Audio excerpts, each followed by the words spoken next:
Continuando a nossa aula sobre o procedimento ordinário, o procedimento prossegue com a realização da audiência de instrução e julgamento, que deverá ser realizada no prazo de 60 dias a partir da data em que o juiz profere a decisão de ratificação do recebimento da denúncia. Naquele momento, ele designa a data da audiência e determina a produção das diligências probatórias, e essa audiência tem que se realizar em 60 dias.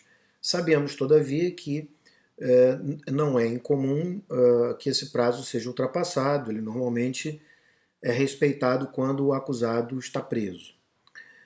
A audiência de instrução e julgamento, ela tem como primeiro ato instrutório a oitiva da vítima, do ofendido.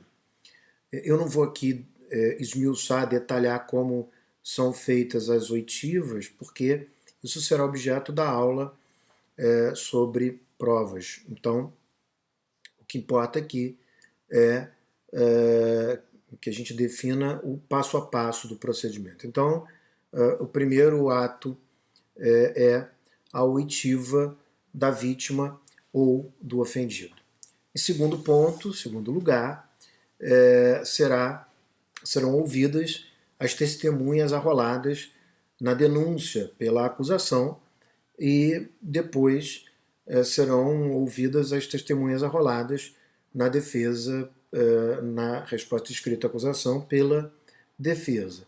Se ainda existirem provas orais a serem produzidas, elas serão produzidas em seguir, né?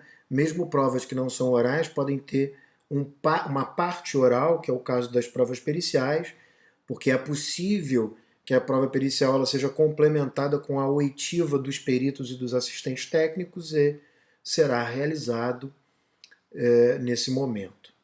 Terminadas as produções de prova oral, passaremos ao interrogatório do acusado, que tem uma natureza mista, ao mesmo tempo em que prova oral ele é sobretudo o ato de defesa pessoal do acusado.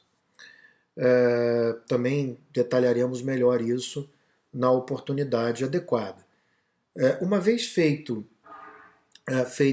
a oitiva do acusado no interrogatório, ou não, porque o acusado tem o direito de permanecer em silêncio, né? É uma decisão sua e da sua defesa técnica, há uma fase dentro da audiência em que as partes podem requerer diligências complementares em razão de conhecimentos sobre fatos que tenham sido apurados durante a audiência da fase de instrução, da audiência de instrução e julgamento. Fatos novos, testemunhas novas, questões novas que podem ensejar pedidos de novas diligências. Esses pedidos podem ser feitos logo em seguida ao interrogatório do acusado, de maneira oral, na audiência de instrução e julgamento. É claro que algumas questões podem acontecer. Primeiro, as partes podem não ter nenhuma diligência a requerer, então prossegue. Por outro lado, as partes podem ter diligências a requerer, mas o juiz pode indeferir, porque o juiz pode discordar da necessidade da produção de certas diligências, e se o juiz indeferir, o procedimento terá curso normal.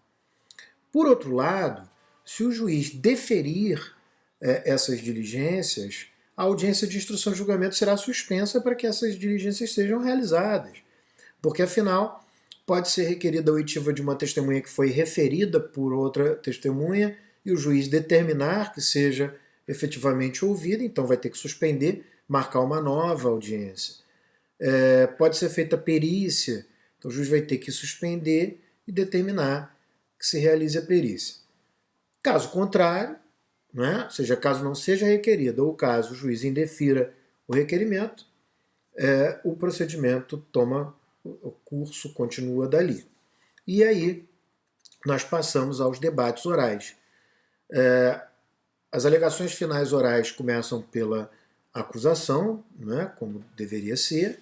A acusação tem um tempo de 20 minutos, prorrogável por mais 10, para fazer as suas alegações finais. E terminado o prazo da acusação, a defesa tem 20 minutos, prorrogável por mais 10 minutos, para fazer as suas alegações finais. Em seguida, o juiz profere sentença na hora, né, na própria audiência.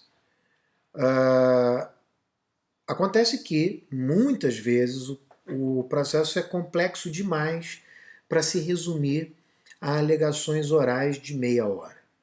Então é possível tanto que as partes peçam para aumentar esse prazo, não aumentar o prazo para a alegação final oral, mas aumentar um prazo para que elas sejam escritas, uma análise maior, né? Então o juiz pode converter as alegações finais orais nos chamados memoriais escritos. E a lei fixa um prazo de 5 dias sucessivamente para as partes. Então, 5 dias para a acusação apresentar memoriais escritos, em seguida a defesa 5 dias para apresentar memoriais escritos.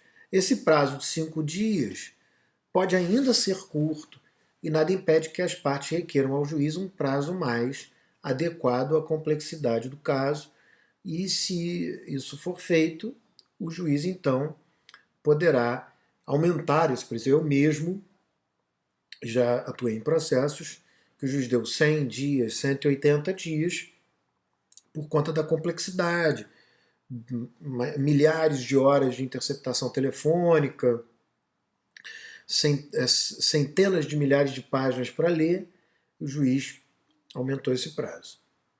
O fato é que a lei prevê que o juiz tem 10 dias, prorrogável por mais 10 dias, para proferir sentença, mas cá entre nós é muito difícil do juiz efetivamente respeitar esse prazo, uma vez que não há sanção pela não observância judicial do prazo.